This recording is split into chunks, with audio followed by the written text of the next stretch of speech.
today's video, I'm going to be going over the best ways to beat dead rails solo every single time, how to maximize your bonds, the best way to armor up your trains, and of course how to defeat every single major area in the game without dying. If this video ends up helping you out, make sure to hit that subscribe button so you don't miss a single video. We're also aiming to hit 300k by the end of the year, so that would be awesome. And while you're down there, of course, make sure to let me know your favorite dead rails tip in the comment section below. Now, let's get into the video. So let's go ahead and we're going to walk through step by step the best way to beat dead rails solo. So I'm going to go into the assumption that maybe you're a newer player or just somebody who maybe doesn't have a ton of bonds and is looking for an easy way to win. So to keep things simple, I'm going to pick a class that doesn't really affect anything, the miner class, and it's super cheap as well. I'll also probably go ahead and just do the default train because the normal trains are really expensive and a lot of people are probably not going to have them. So I do actually have both of the gun game passes, but we're also going to just ignore those. We don't want any kind of pay to win aspects or anything. This is going to be just straight winning dead rails with no prerequisites. God, it's been so long since I've seen the default train. I only ever play with the armored train. I'm going to go ahead and pick up 3 coal. Normally I'd try to buy something else, but I think the coal will do for now. Also, I'm going to go ahead and grab these newspapers here too. Now, sadly, the newspaper strat was actually nerfed, so these are no longer bulletproof. But I do still think that they are worth taking. 1, because they can be used as extra fuel in a pinch, and 2, because it at least stops stuff from getting into your train. Now, you can set them up in whatever orientation you like. Typically, I go for this one, but another one that I like to do too is to completely block everything out and do something like this, and I just kind of loop around to get inside of the train like this. However, I think a lot of people maybe on mobile or console are going to struggle with that, so we'll just go with a more simple design for now. So I'll say too that we are going to actually tackle every single location as well, so I'm going to give you detailed guides on each of those. Also, the best ways to armor up your train. Well, the train's already gotten stuck. That's exciting. Well, that's not normal that we just got a million bandits right away and with 0 cost, but it's good that we stopped because we actually did see a bandit camp over here. So I will say, especially earlier game, it is a good idea to try and avoid getting into gunfights if you don't have a gun. And also, since we are here and I can't move the train anyway, I'm going to go ahead and tell you probably another obvious thing, and that is going to be make sure that you grab corpses. Especially early game, they're going to be super helpful to let you get a little bit of extra coal, or a little bit extra fuel in your train rather, because you're not always going to have the luxury of having fuel. Now, another thing is to make sure to stop off frequently, especially if you can early game. We actually got really lucky here, where we got 2 armored sheets and a little bit of other items that we can use as extra fuel here. Even a gold bar and a banjo, which we can sell too. Early game as well, you definitely want to make sure that you go ahead and just kind of take a little bit of everything. Everything that I've got here can be used as fuel or armor, or can be sold. So it's a really good idea, like I said, especially early game, to go ahead and just grab a little bit of everything that you find. Now, something that I can cover, since we actually do just have it up on screen here, is going to be nighttime. Now, nighttime can be extremely dangerous if you just have a melee weapon, especially because of the recent melee nerf. So it typically is a good idea to stay inside of your train to the best of your ability, even if you run out of fuel. So long as you have a little bit of armor, like we've got these 3 newspapers right here, it'll be really difficult for anything to get into your train. But so long as you have fuel, you're not really going to want to stop, especially, like I said, if you only have a melee weapon. Now, I'll go ahead and sell everything that I can for the moment, and I will show you exactly what we can do with all the money that we get. Now, just on our first day alone, we got $275. Now, you're not always going to be guaranteed to get something like we had earlier where we just ran over a bunch of bandits and just got a bunch of money from that. But more than likely, if you loot a couple of buildings during your first day or 2, you will get some expensive items in one capacity or the other. Now, one thing that I actually did not sell is going to be the painting that I got, because paintings, while not bulletproof, can actually provide some really decent little extra armor here. So you can see we're still very easily able to slip in and out of the train here, but we've just blocked up that little extra square to keep stuff out. And of course, you can use this as fuel in a pinch. And honestly, paintings to me, unless they're the gold or silver ones, are not worth selling. They're only $5 a piece. Even though they say valuable, it's kind of a lie. But for now, I'll just go ahead and leave that right there, and we'll go see what we've got at the general store. So what do we got here? We got a good bit of barbed wire. Nothing super interesting on this side here. We do have a slightly better melee. I typically do recommend investing in a decent melee early game, but since I've already got the pickaxe, I'm going to go ahead and stick with this for mining purposes. However, typically, it's not really a bad idea to go ahead and pick up one of these melees, especially if you come across a tomahawk in particular. But one alternative that you can do is actually go ahead and go to a gunsmith and buy a gun. Now, I don't always do this first, the main reason, of course, being that I have the weapon game passes, but also because you typically can come across sheriff's offices and gunsmiths, but you can typically come across them pretty fast in your games, and it's a great way to get a weapon without having to spend a ton of money. So one of the things that I will go ahead and buy, though, is going to be barbed wire. Now, you don't need a ton of barbed wire, at least in the early game, and since we do have a little bit of fortifications going here, but I did go ahead and I picked up 3 pieces here because, for one, you're going to want to block off your entrance here so that anything that tries to run at you cannot get through. You're going to want to put at least 1 piece on your roof because a lot of enemies have a tendency to spawn either on top of your train or climb up the sides. So this will keep things from hitting you from up top because, yes, they do that. It's kind of annoying. And another place that I will recommend putting one is going to be right next to the driver's seat because anything that does try to climb on your side can hit you. And while you're driving the train at night, you definitely do not want to be getting smacked. However, just for the sake of getting a gun sooner, I'm going to actually just go ahead and buy the Navy revolver. Now, I know my next recommendation might not sound that ideal, but honestly, I never recommend buying bandages. The only way that I do is maybe if you're playing multiplayer, because then you can get a teammate revived who is down. However, today we're just talking about solo gameplay, so typically I only ever recommend buying snake oils. They're a little bit more expensive at $35 compared to the 10 that bandages cost, but the main reason that I only recommend these is because these are great to use in a pinch. Bandages are not, and while they are cheap, they're also super plentiful. You'll find them literally everywhere. So I'll go ahead real fast, I'll pick up 2 snake oils, and once morning comes, our journey will be ready. However, one other little tidbit of advice that I will give you is don't be afraid to stay at a safe area for a night or two if you want. You have a chance to get things like werewolf or vampire bodies, and they themselves do sell for quite a bit. Now, if you do happen to pick up a gun at the gunsmith and you're a little bit low on ammo, you don't really want to waste a bunch of it, it's not a bad idea to actually hold on to that ammo if you're just dealing with things like slow zombies. Just kind of use your melee and you can move around a little bit like that. Easy peasy, then you win. The fast zombies, though, always use guns on those. Your health is precious, and these guys really want to take it away from you. Once again, more bandits that we've just run over. Now, these guys can't only shoot you if they see you. I know one's on this side. I can hear the sound that I'm actually smacking him. I'm just going to go ahead and hit him. More bandits. This is so weird. They're another group that honestly I would entirely avoid fighting if you can help it, unless you have ample ammo, because these guys can do some serious damage to you. Now, we do have actually our first town here as well, our first like major location. So I'm going to go ahead and I'm going to clear out my backpack real quick. As you want to do with any of these special locations, make sure your backpack's completely empty, because you're going to want all the room that you can get to pick up any kind of valuables or any kind of extra bodies that you can use as fuel if you need it. So I do have a handful of horses here too. I'm going to go ahead and grab those and just save them for later in the event that we need one, which will be in just about a minute, because we're going to use it to kind of speed up our little trip here. Now, typically the first area that you're going to come across is going to be Sterling. I pretty much always find it at around 13 to 15,000 meters. It's not always going to be here, but this is where I typically find it. And to be at this location, the first thing you're going to want to do is actually go into the sheriff's office and grab the torch. Next, you'll go inside of the church, and in the back of the church, you will see this jade tablets. And then we'll just go right around behind the church to this secret mine over here. So you'll go ahead and grab this dynamite right here. You'll get a torch. You'll light it. Make sure that it's close enough to these wooden boards right here. And then bam, you're inside.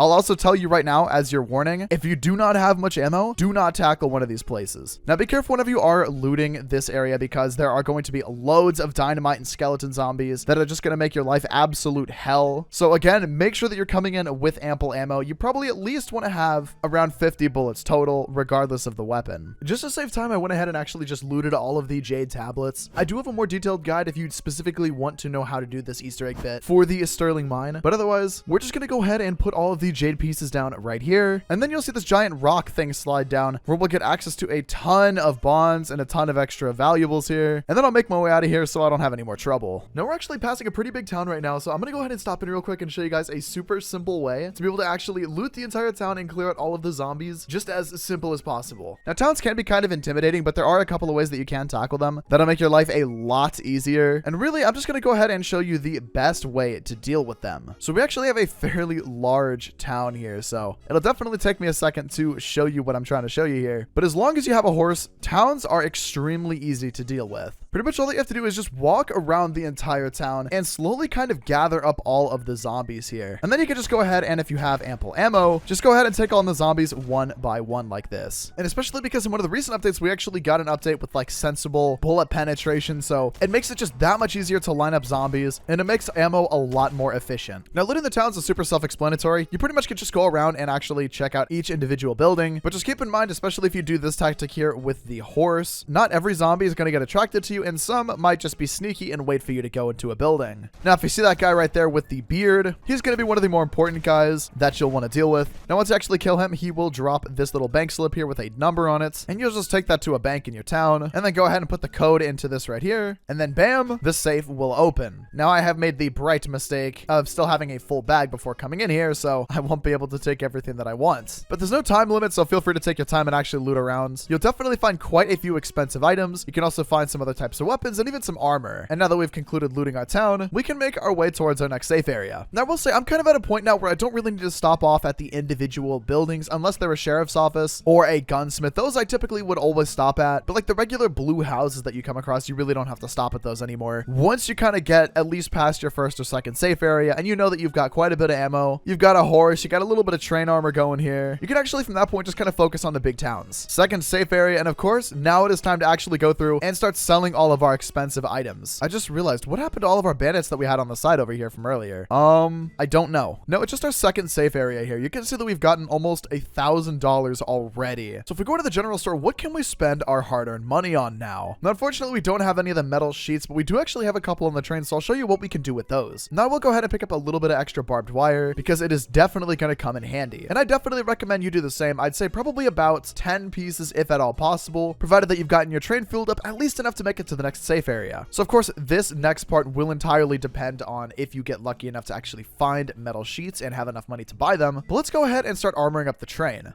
Now, armoring the train is a lot more simple than you might think it is. One of the simplest things we could do is literally just put a single metal sheet right here, and nothing is able to get past this because nothing's going to bother trying to get past it. But what you can do just to keep yourself a little bit more safe is put a single piece of barbed wire right there. Still make sure that you have your piece of barbed wire active on the side there, and still have your piece of barbed wire up on the top. Now, if we want, we can give ourselves a little bit more room here. One of the things that I like to do is just kind of extend out the train armor a little bit just by straight up extending it out like this. You want to make sure though that all your pieces are either straight up or at an angle like this so nothing is able to climb over or around it. And then just to be safe, we still can line our train cab with a little bit of barbed wire like this. If I had another piece, I'd add a roof to this, but that's not entirely necessary because stuff is not going to be jumping over to climb into your train. But with just 3 pieces of sheet metal and 2 barbed wire, we've got this going. So if you can get yourself a little bit of extra train armor, that would be ideal. And just like that, we've got a really simple little train build that is going to mostly protect you from just about everything. We've got a little bit of bulletproofing here with the barbed wire. We've got a little bit of bulletproofing here from the back. And we've got our next main area right here, the Tesla lab. We've also got a little bit of rain too. How pretty.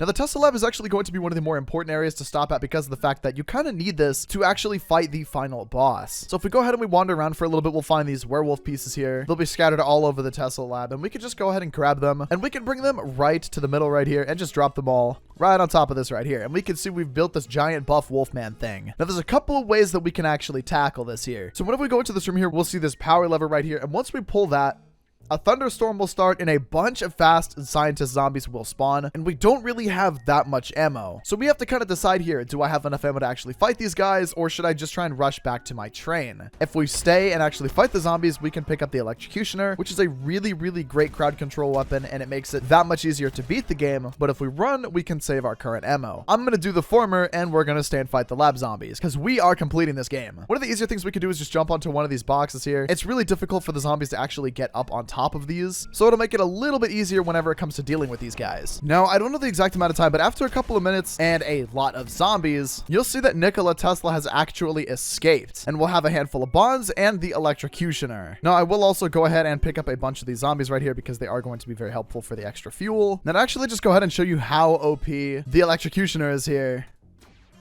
Yeah. It is a weapon that I very much think is worth potentially dying in the Tesla lab for. It is a weapon that I think is very much potentially worth dying in the Tesla lab for. Now, between the different major areas that you want to stop, it is a very simple cycle to repeat. Just loot towns as you go. Make sure to buy ammo once you get to your safe areas. Make sure your fuel is always topped up before you leave, and spend your money on whatever you might need. Now, it is always good to save a little bit of money in case you end up finding something in the general store that you might want, like armor, metal sheets, barbed wire, that sort of thing. But don't forget to spend your money as well. There's no point in saving every single penny, every single place that you go, because if you do, you're going to end up having no ammo and potentially no fuel left whenever you're just out in the wild somewhere. Also, don't forget about topping up on medical supplies. Something that I definitely struggle with, I'd say, is I forget to buy meds a lot, and I end up needing them whenever I don't have them. So you're never really going to be wasting your money if you're actually investing in medical supplies. Our current second to last special area is going to be the castle, and I will say none of these are going to be in particular order, so if you happen to see maybe the military base first before the castle, don't freak out that you missed it. They pretty much all do spawn in random locations. Now, taking on the castle really isn't that bad. This is another location that a horse does really benefit you. You can effectively just hug the wall and just circle the building as best as you can, because going into the castle whenever it's still full of enemies is a straight up death sentence and should not be done. Now, see, as we're kind of circling here, we are dragging out a handful of these werewolves here. And they're easy enough to kill, I guess you could say. They're the most difficult common enemy type in the entire game, taking obviously a lot of hits, but they're not going to do any kind of special attack or anything, so long as you don't let them hit you. Now, this is a good time to show you exactly what the electrocutioner can just do for you as well. Very helpful, as you can see. Now, there's really not all too much else to show about the castle. Pretty much once you actually go ahead and defeat all of the enemies that spawn here, it's fairly simple to just go from room to room and loot every little aspect of it. Make sure that you check all the corners, make sure that you look on all of the shelves. Of course, here's one of the locations where you'll find a ton of bandages. You can find all kinds of expensive items and tons of ammo. And then if you want, you can take some of the bodies too because they're expensive. But otherwise, I mean, you can just take whatever expensive items you want and then just leave. Like, there's nothing really else to do here. Nothing super expensive or special. Other than the vampire knife, you're going to want to 100% make sure that you grab that up in the top right room. And then from there, bam, just go back to your train.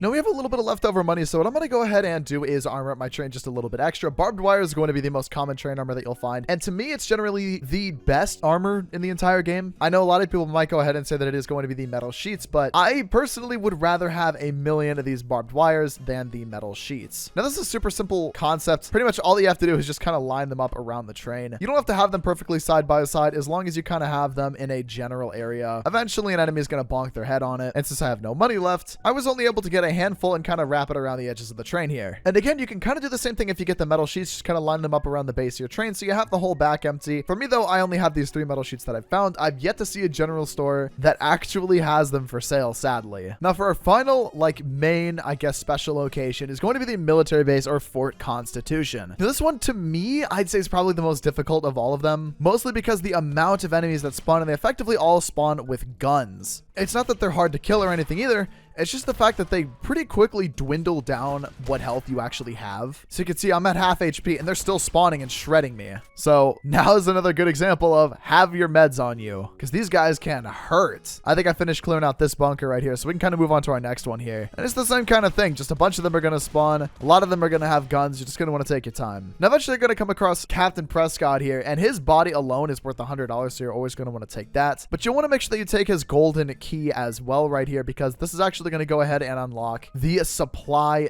depot. Now you can go ahead and loot the barracks. I definitely say that it's worth taking all the spare guns that are here because you can also sell them for a good amount of money per piece. So if you're a little bit low on money, I'd say go ahead and snag these up. And now is where you're going to face the most difficult part of the military base because you have not beaten it yet. And that is going to be if you actually climb one of these silo or these pillars here, you're going to see a ton of these guys on horseback that are going to be chasing after you. Now they are annoying for a couple of reasons. For one, there's just kind of a lot that overwhelm you. And 2, they also have guns and they tend to pile up like this. So again, now's the time where if you have the electrocutioner, use it because you're not going to want to jump down. They will instantly kill you if you try to jump down and fight them. And with the military base beaten, that is pretty much going to be the bulk of the game. So pretty much from here, what you're going to want to do is just rinse and repeat, stop at towns, take your time circling around with a horse, loot what you can when you can. And of course, just be careful. That's pretty much the best piece of advice that I could give you. Be careful because if you're not, you're going to end up dying in really stupid ways, like your horse getting stuck and then you have to jump off and then sprint for your life. If you've played this game enough, you'll know what I'm talking about. All right, Mr. Prescott, give me my money. Oh, it's 150. Okay, that's even better than I thought. Man, I'm 60K in, and somehow I have not found any metal sheets at any general store we've seen. This is kind of an outlier for me. They're not usually this rare. Now, once you reach 70K, this is the end of the line. This is the final place to sell everything, to spend every single penny that you've got, to stock up on ammo. And of course, if you get lucky and find a box of sheet metal at the very end, buy as many of them as you can. Well, maybe not any more than like 4. All right, so I actually went ahead and I fully armored up my train because, like I said, we are in the very last area of the moment. And I'll go ahead and briefly show you everything I did. So first of all, obviously, I went around and I layered barbed wire all around the bottom edges here. So once we actually go and fight the final area, all of the outlaws will actually bump into this whenever they try to climb my train. If they do successfully climb the train, however, though, they'll run into all the barbed wire on the top right here. I also went ahead and put bulletproof metal sheets all around the edges here. And I also gave myself a little bit of an entrance right here. So that way I can kind of drop in and I have this fully bulletproofed room right here. So I'm 100% safe. Now, pretty much all that we have to do from here, because no more looting or spending is required, I have $0. I have all of the ammo that I'm actually going to need, is just to go towards the final area at 80,000 meters. Now that we're here, there is 2 ways that we can actually go about dealing with this. So first of all, other than of course kill these guys that are trying to pull up on me right now,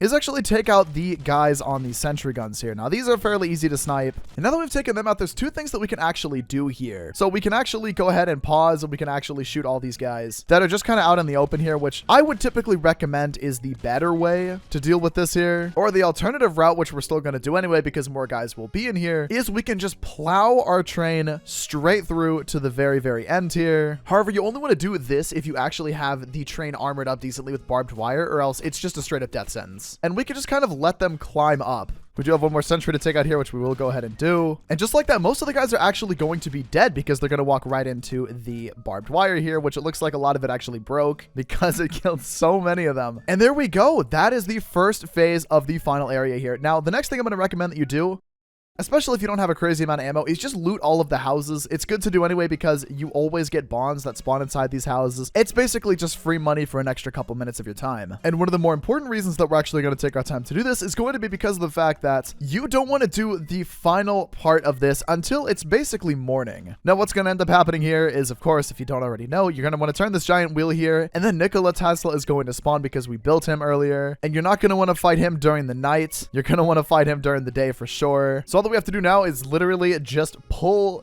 this thing here. Now we just wait for Mr. Tesla himself to spawn. I gotta make sure that I have my electrocutioner ready. This really is going to be kind of key to beating him. You can beat him without it, but it's a lot more difficult. There are classes as well that can help you, like the werewolf class, but we're not really going to be going over that today. Oh, here he comes. So we're just going to try and focus on headshots here to the best of our ability. I don't know what his health is at. Oh, wait, we got him. Well, that took like 7 shots. Okay. That was much easier than I expected it to be. The executioner really is the best way to do this, huh? Where pretty much all that we have to do now is effectively just wait. But that's it. We've won. We've beaten dead rails. And that's going to be it for the guide for today. I hope that this walkthrough definitely helps you out whenever you're beating dead rails, but these are generally going to be my best pointers to beat dead rails solo every single time. If you follow this, I guarantee you are going to win every single match that you play. Just make sure that you take your time and you don't rush because you can really easily get yourself killed if you're being impatient. With all this said, I hope that this guide helps you out a ton. If it did, make sure to hit that subscribe button. We're trying to hit 300K by the end of the year, and that'd be absolutely incredible if you could do that. And with all that said, thank you so much for watching. Have a great rest of your day. Good luck on your next run, and I'll see you guys in the next video.